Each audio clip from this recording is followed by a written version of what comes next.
Hello and welcome to this week's edition of WCS Sports Connection. I'm your co-host, Jimmy Qualls, and with me as always is my co-host, Tate Mathews. Tate, let's do a quick rewind. It's playoff. It's week 3 in playoffs this week. It's going to be the quarterfinals going into the semis, but let's take a snapshot back of last year.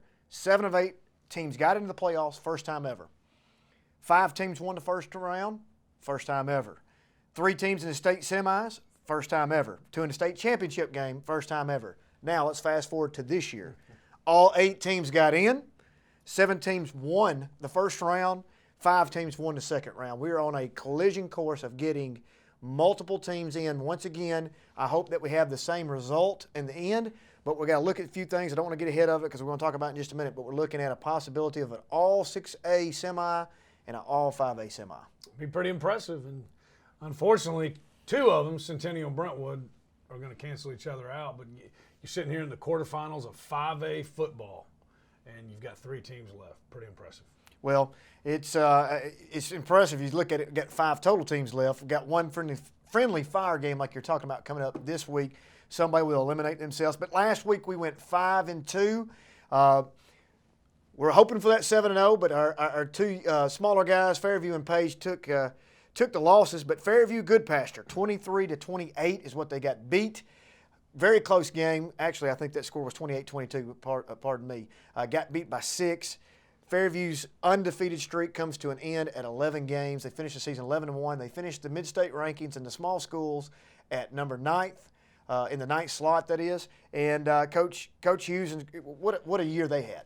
Oh, yeah, you can't say enough about it. You hate to that had to be a tough talk with his seniors and with his team in the locker room afterwards. But you can't take away from going 11-0 what a great season it was.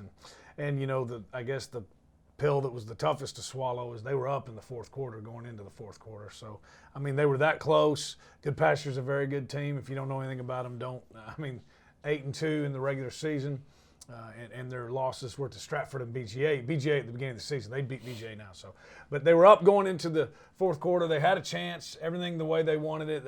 There's a very special player at Goodpasture by the name of Jermaine Nason, number 6. He got loose a couple of times, and that was really the difference. But had a chance, man. Can't take away from it. Great season, but I know this one's still stinging a little bit for Coach Hughes and the Yellow Jackets because a game they felt like they could have won and had a chance to win. Absolutely, and not only that, CPA upsets Stratford. I felt like to me 2 10-0, 11-0 teams go down. You know, if you look at it, to me the CPA Fairview matchup was favorable, much more favorable for Fairview than the Fairview-Stratford matchup. So you get the team that you want on the other side to upset the Stratford team, right, to advance. If you just get through this game, you have a chance to go against CPA to get in the state semifinals, which would have been unbelievable for a Fairview team.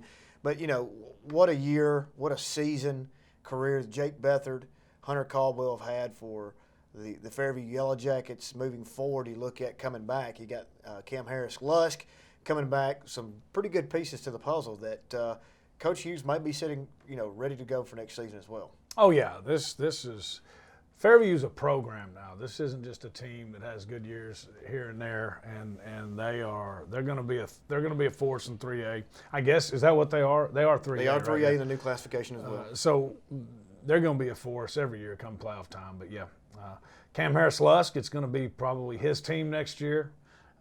Got a lot of games and got 12 games in this year as a sophomore at the quarterback position. So Jake Bethard, we talk about it all the time. Great senior season. Could have played anywhere, you know, and just had a great a Mr. Do-It-All for Fairview this year. Hunter Caldwell, a guy who's made a lot of plays on both sides of the ball. So again, it stings, but got beat by a good Goodpasture team, and we'll see what happens come next week in the Goodpasture CPA game. But you're right. Had a chance. That was the matchup they were looking for.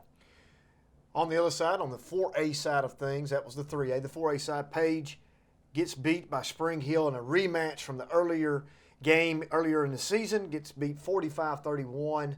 This was a track meet from the start. Seems that Page never could get that stop that they needed. They answered the bell all the way through to about the third quarter, and then Spring Hill kind of pulled away there. Ends up losing by 14 to finish their season 7-4. Yeah, again, really tough because a good game, a game they had a chance to win, but they just couldn't come up. Spring Hill really, I guess what it came down to is made more plays, a couple more plays than Page did. Again, Dante Smith, a young guy that just he's a heck of an athlete, man, and he just made play after play after play. You sit there, he takes a 98-yard kickoff return. You talk about the coulda, woulda, shouldas game. 98-yard kickoff return for a touchdown. Well, Brent Samaglia, 9 times out of 10 puts that thing in the end zone, and you can't even return it. So he was a couple yards short, but what a great career he had a field goal and some extra points in the game. But really that's what it came down to.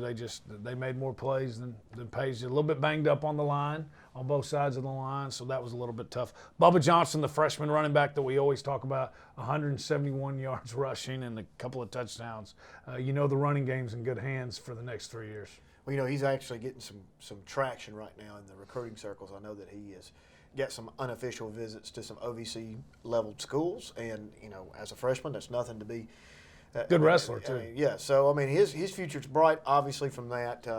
Van Landingham and company, I feel like it's going to be a different year for them coming up next year. They're bumping up to 5A. We will not know until all that plays out how good or bad they will do on that level, but it will be a definite step up for them that they'll have to answer going into that 5A realm, with Summit being in their region and some other teams as well. But what a great year they've had for them. 7-4 could have been easily written off early in the year, especially after the Fairview loss, after they took the Fairview loss in week 1. But Page has bounced back, been resilient all year long, been the comeback kids.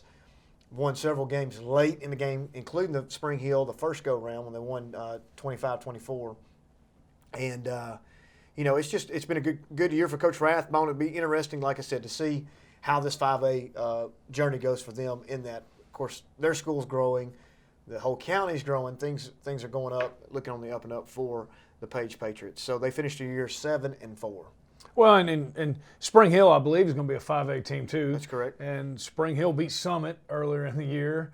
Spring Hill's a good football team, and so like we said, they got a really special player in Dante Smith. So again, a game that they could have won, had a chance to win. But don't look at Spring Hill's record and judge that loss on their overall record. They played some really good football teams, and they battled their injury bug kind of early to middle of the season, and were able to get healthy towards the end. Page, just too banged up. It seems to be the recurring thing with them, but by the time they get to the playoffs, they're just so banged up. And you're right, Van Landingham played very, very well. Kept them in the game, kept points on the offensive side for Page. They just came up a little short. Well, like I said, we went 5-2 conference-wise. Those were our 2 losses. Other 5 wins came in some dramatic fashion, starting with the Brentwood game against Memphis Central, 34-27 in overtime. Overtime victory. Memphis Overton, only 1 loss. Very athletic team, probably like nobody that they've seen so far this year. And we talk about it all the time. It's tough enough to go over to Jackson or to go over to Henry County. When you got to go to Memphis, those are tough trips. So what a great job by the Brentwood Bruins. Carson Shacklett, the guy that's been their quarterback really since the early part of the season. What a great senior year he's had. Junior year he's had. First year as the starting quarterback, but started the first quarter and a half, doing a great job. Had to come out, and this was a story about guys stepping up. Caden Dreyer comes in. He hadn't played much. He came in, did a great job at the quarterback position, all the way down to their third team tailback towards the end of the game, sophomore running back. And so they really did. They kept going down, and they kept plugging people in, kept making plays. They blocked 3 kicks, 2 extra points, and a field goal. Now remember, this thing went to overtime. You take away one of those kicks, and they're not in overtime. That's right. And they just kept stepping up, making plays, and that's what a Ron Crawford, Brentwood High type team does. They played to the very end, and it really did take everybody on the team to get this win. Big win. Well, let's not forget about Caden Dreyer, because we know that Coach Crawford has been running, started off the year in a 2-quarterback system. So Caden has gotten some reps, but the level of ability for him to go into a game is there. That's right. And he knows that. I believe that Carson Shacklett, due to injury, may be in or out the rest of the season. It's still undetermined. But Caden Dreyer right now can step in and fill that role and be fine with that. And so it'll be interesting to see how this plays out this week. I know that he's going to have to go back to the drawing board a little bit. I believe that Carson Shacklett has been the predominant passer of the two. So does that change the passing game for Brentwood going into the Centennial game? Well, maybe a little bit. He's Caden can run the ball a little bit better, but it's more kind of between the tackles. Carson was more mobile, but it just changes what they do a little bit. But again, if they're going to have to be able to run the ball one way or the other, and it'll be interesting to see who lines up at quarterback and also at tailback. So they can still do a lot of things. There's a reason why at the beginning of the season they were playing two quarterbacks, and that's because he felt like both of them did things well that gave him a chance to win. Carson just separated himself. But again, I don't think you can. For a high school kid to step in, he hadn't been playing much lately. And to step in that environment, I guarantee you, they probably weren't the most disciplined, but that was the fastest, most athletic defense Brentwood High has seen all season long. And to step in an environment like that and play the way he did, hats off to him. At their place. Well, Brentwood moves on to... Probably not a real friendly environment either. No, not at all. Brentwood moves on to the quarterfinals to face our only friendly fire game of this coming up playoff week against Centennial, who beat Henry County for the second time in a year, and we know how difficult that is in basketball, how difficult that is when you have to play multiple times throughout the year. But in football alone, when you have to play the same team twice in 3 weeks, 4 weeks, and come out a winner both times, not only that, a convincing winner as they won 21-0. Well, first thing that jumps out to me, shutout victory in the playoffs in 5A football, very impressive, especially against Henry County that we know is a quality program. And having to play them twice in 3 weeks, so it was fun to watch him get that victory, or Coach Kreisky's team get that victory. That's tough to do, and the thing we keep talking about, the previous 2 weeks, the interception, return for a touchdown, and now here they are in this game. They block a punt return for a touchdown. Ryan Newby recovers it for a touchdown. Tavion Fleming takes a running touchdown in the first score in the first quarter. Then they get the block for the Ryan Newby recovers the block kick for a touchdown in the second quarter. Then they get a rushing touchdown in the fourth quarter by Zion Lee. It's what we've been talking about. Matt Kreisky knows what his recipe is if he's going to advance in the playoffs. Defense, kicking game, run game, and they keep doing all three of those. Here's the stat of the night. Henry County, Centennial's defense held them to 82 yards of total offense, 11 yards passing, and 71 rushing. That's hard to do now. That is a great defensive performance. You go back and you look at the powerhouse tradition that Henry County has and has had for a long time. And they're probably pretty sick and tired of WCS because the last 2 years we've pretty much dominated them. And Centennial blanked them in the playoffs last year. I believe it was 25-0. And here they are. They get beat. They get a second chance. I'm sure that they felt pretty comfortable about going in that they could beat Centennial. And Centennial, the recipe, if you ask me, no stars, no glitz, no glamour, ugly. We're going to beat you. And it's not going to be pretty. It's not going to be one of those. We've got SEC guys out on the outsides that we're going to throw to. We don't have, Zion Lee obviously is a star for them, no doubt. But he's not one that's garnering a whole lot of attention.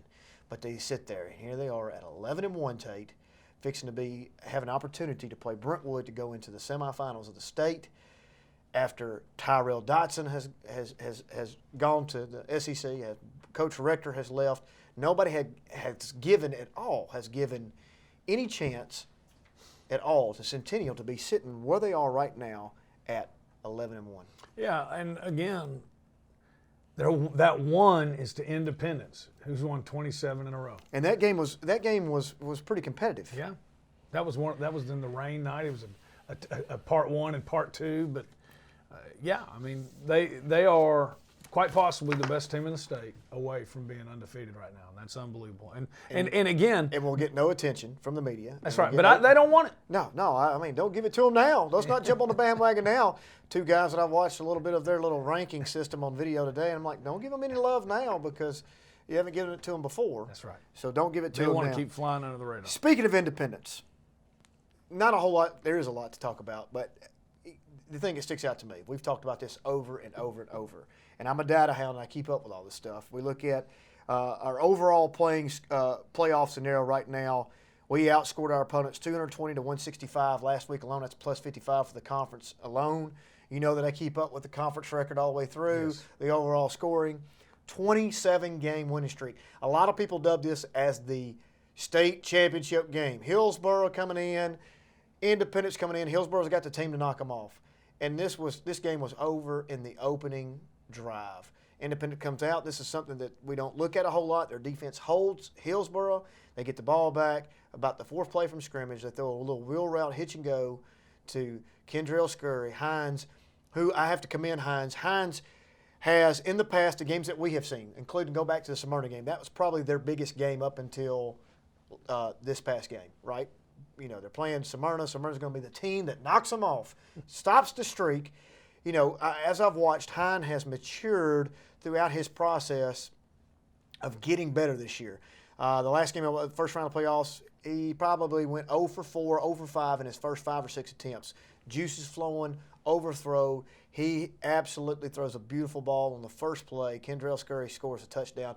He probably ran off 4 or 5, 6 straight passes that were just as pretty. So that is leading me to believe that he is getting more comfortable every single week in that position at quarterback, and that is a scary thing not only to everybody that they play, but the entire 5A teams across the state. Oh, no doubt about it. And it's because he has gotten better. He's 12 games in now. And the thing that I think, I'd love to know what Coach Blade would say about this, but I believe this 100%. Not only has Brandon gotten better, but Sheffield and Scurry have gotten better with him. You know, there were Scurry has gotten better since the Smyrna game, and those are things that they weren't hitting early on in the year. Sure. And that's what we talked about. The emergence of Sheffield and Scurry on the outside, and Hines with them. That's the toughest route to throw in football. It's the dang sure the toughest route to throw in high school football, and now they're hitting it. That's not good. And then you see the second part of it, where Troy Henderson, when they start doing things like that, then they hit you with Troy Henderson 3 touchdowns, and you're just missing, pick your poison. You're missing one of the most potent players in all of 5A. Oh, without a doubt. Landon Gidry. Landon Gidry, right. I mean, pick your poison. Sheffield, hats off to Sheffield. Man, what a competitor. Sheffield is not the biggest of the group. He's the smallest of all of them. Right. And just the most elusive, fearless, cross routes across the middle, catching the ball, whatnot. But here's the stat, okay? They beat Hillsboro 42-20. Here's the stat. The Eagles have outscored their opponents 1,135 points to 323. That's a plus 812 margin. 812 margin in their 27-game win streak. And that's 5A, 6A football. Is that offense or is that defense or is it a combination of both? Both. Defense always gets overlooked on this. David Dempke, Hunter Dupree, Montre Steele back there, Landon Gidry. I mean, that list of players right there alone are, they can make any program successful. Right. But But then you match it up with that defense, with this potent offense. That is the key ingredient. They have every piece of the puzzle. oh yeah, and Hillsboro's a really good football team. They intercept them 4 times. The defense just playing The lights 20, out. the 20 is really, really. I mean, this game could have been running clock at half. Yes. They had a little lull there, right in the late half of the second half of the second quarter, going into halftime. Had a little lull. Had some things that didn't go offensively real well. Couldn't get it. Went for a fake punt. Could have gotten it. Didn't quite get it. They turn it over a short field. They score going into halftime. Everybody's thinking, oh, we've let them in the game. Hillsboro's gotten a second life, and then they come out again and just run them off. So, 42-20, it sets up the best game in the state this coming up week with Cane Ridge. Both teams undefeated. We'll talk about that in just a minute. Franklin, 6A level, beats White Station 31-10. The Doctor of Defense has showed up once again to advance in the playoffs. Keep playing well with the 2 quarterback system. Carter Henry and Wes Patterson both played well, but this was Wes Patterson's night. 4 touchdowns. He was involved in all 3 of them. 3 passing, 1 rushing. Gentry Neese, JT, how do you? Bartesh. I always get that wrong. And then Max Page. So congratulations to all them. It's so fun to see all 3 of those guys get involved. But the offense that they're running, they're not going to pass 20, 25 times, but they're going to pass about 11, 12. And look at it, 3 of them are touchdowns. Mitch Rossi, 171 runs on 31 attempts. That's what you're going to see as they keep advancing. That's how they want to play on offense right there. Well, I don't want to discredit the teams that we play. They're all are well coached when you get this deep in. But we talk about all the time from A to Z, top to bottom. Our coaching abilities and coaching levels that we have. You got Dan Winfrey as the offensive coordinator for Franklin. That could be a head coach pretty much anywhere, and has been a head coach, a successful head coach. Coaching, when we get at this level, specifically when we get to these teams that could be more athletic, things going on in Memphis, West Tennessee, I don't want to discredit those guys, don't know them, but coaching has to have a part of this. When we throw in the wrinkles and we're more disciplined than they are, that gives us the edge. Oh, I think without a doubt. And, that's what they're going to have to do again this week against Whitehaven. And one thing I want to miss, 2 turnovers. They're not real excited about that. Can't have 2 turnovers against Whitehaven next week. But you're right. Discipline football, make them play assignment football, and when they give you a chance and make that mistake, you make them pay for it, and that's what they've done. I mean, I wasn't at the game. I guarantee all 3 of those were on play action. Well, 31-10, they go into the quarterfinals against Whitehaven. Like we'll talk about in just a second. Biggest upset of the night for most. Ravenwood beats Mount Juliet for a second time. Shocker, 38-35. Last second score puts the Raptors into the winning column, 38-35. Coach Richie Westman has got this thing figured out. Not only that, folks, just hold the presses for 1 minute, because I'm telling you right now, I'm predicting it. You heard it here first. G2 Bar will be in the TWSAA semifinals. That'd be big. And here's something that I think people are losing sight of. 25 seniors on this team. That's 25 seniors that before their senior year played in 30 games. Runner-up. 30 games. Runner-up in a state championship game. These guys have been in big games. They've been in competitive environments, and they know how to win. All right? 25 seniors. The other thing, and we've been talking about it, the running game. This is the 3rd week in a row now. In the last 3 weeks, they've scored 41 points, 45 points, and 38 points. Carter Nelson, 193 rushing yards, 2 rushing touchdowns on 26 carries, had a reception for a touchdown. And then Morrow comes back with 230 yards and 2 touchdowns. He's not passing 45, 50 times a game. A good balance between the run game and the pass game, and Ravenwood's tough to stop. Mount Juliet, we saw what they did to Franklin the other night. You're right. Don't be surprised if these guys aren't sitting here practicing on Thanksgiving and playing in the semifinals next week. Why can't – I mean, they should, because I'm telling you right now, Carter Nelson, they've got this thing figured out. Coach Westman and group, Carter Nelson has alleviated the run problem that they had all year long. They could not get that run game. It was a little stagnant to take the pressure off the throwing game. Now that they've got Carter Nelson, they have to honor that in the box. And, man, these outside guys, now they can pick them apart. This thing is going to be fun to watch. It's not over. Yeah. This is what I want to see. I want to see a Franklin-Ravenwood showdown one more time in the state semis to go to the big show. Now, let's get to it. Here we go. In 5A Pick'ems. Independence 12-0 versus Cane Ridge. Cane Ridge is coming in. We beat Beach 25-7. Cane Ridge beat Beach 25-7. What can we expect in this game? They're a lot like Hillsboro, but they have a better quarterback. They got a quarterback that can win games, both with his feet and his arm. But what you said it earlier in the show, you look at this defense. This defense is playing so well for Independence now, and you know they're going to score points. They're a little bit better than in Hillsboro. They got a better quarterback, but Independence playing too. Independence playing the best ball in the state right now. Well, let me throw this at you for just a minute. Okay, so we talk about they're one of the best teams coming in, right? Cane Ridge, obviously, and rightfully so. Coming in undefeated, great athletic ball club. But let's put something in everybody's mind for just a moment. They only have 2 playoff wins in the history of their program. Right. Coach Woods has only been there for 2 years. He's done a great job with it. But you're right. They're more athletic than Hillsboro, but they're going to make some mistakes. And Independence has proved penalties and interceptions against them. That's not good because they're going to make you pay for it. All right. Who you got? Independence, 28 in a row. Come on, I'm not even going to answer this. 28 in a row. Number 28, if I had my 28 jersey on, I'm going to put it on. I'm going to run out. I need to get a 30 jersey. Get it ready to go. Get your ring ready to go. All right, Centennial friendly fire game. Centennial 10-1 versus Brentwood 8-4. This is a tough one. Centennial, defense, run game, kicking game. I think they get them the second time around. Brentwood's just a little too banged up, but I mean, you never know anytime Crawford gets you a second time, but I think Centennial's playing really well. You cannot put a price tag on the coaching job that these 2 guys have done. Right. Coach Ron Crawford right now has been dead in the water 12 times this year and somehow figured out a way to circle the wagons, get where they need to get. And I'm telling you right now, the parent and community behind the Brentwood people need to give him a golden statue for what he has done this year. On top of that, Coach Kreisky, are you kidding me?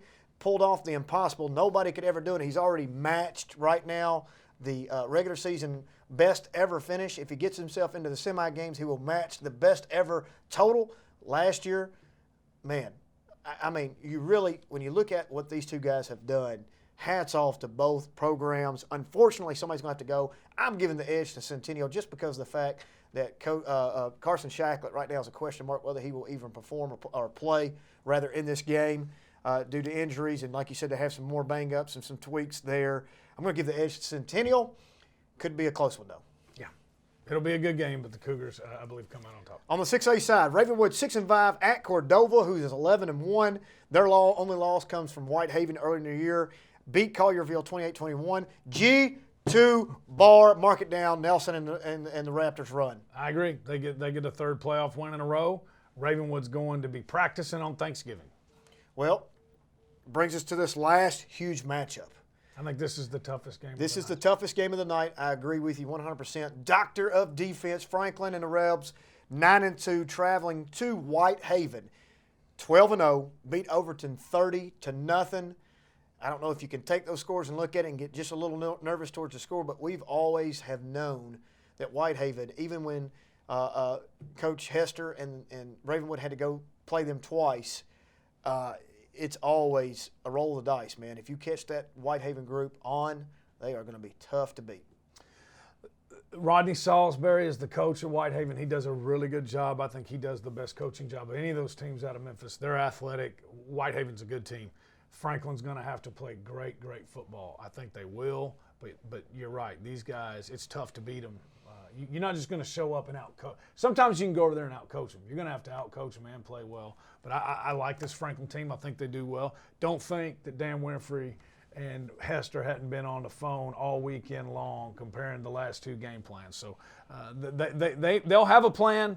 They're going to have to play well. It's the toughest game of the night, but I think the Rebels get them. I think they beat them. I'm going to tell you how they're going to beat them. I'm going to give you the recipe to success. So, Dr. D, if you're watching this, pay attention.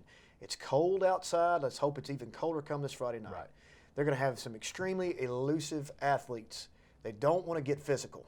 The key to this game is in the trenches and making hard hits from those linebacker positions when they make those plays of making those guys know this is going to happen all night long. The Rebs are going to play disciplined football, and this is going to be one of those tight games. And a very close one. We're going to have an all 5A and an all 6A semifinals. The Rebs win this one in a close one. I agree. I think you're right. I'd say you see another 31 rushing attempts by Mitch Rossi on Friday night. Got to. Because he can ground and pound it. He's a big old guy. He likes to hit people. Those guys are going to realize that coming through. Got the biggest line. No turnovers. Got to exploit him. No turnovers, guys. Right there. Woo! It's going to be fun. Can't wait to talk to you next week. See what happens. See if the WCS Sports Conference goes 3-0 outside. We got one friendly fire game.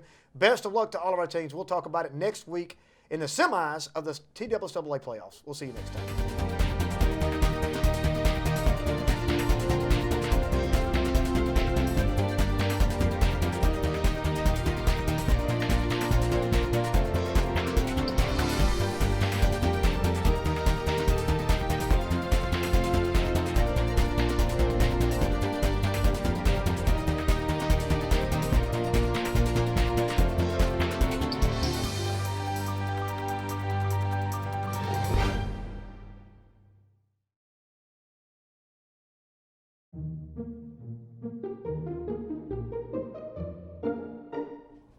Rain Again by Gail Bunton Haddock. It's green again now that the rain has come back. I've been out in it. My feet are wet and getting cold, but no matter.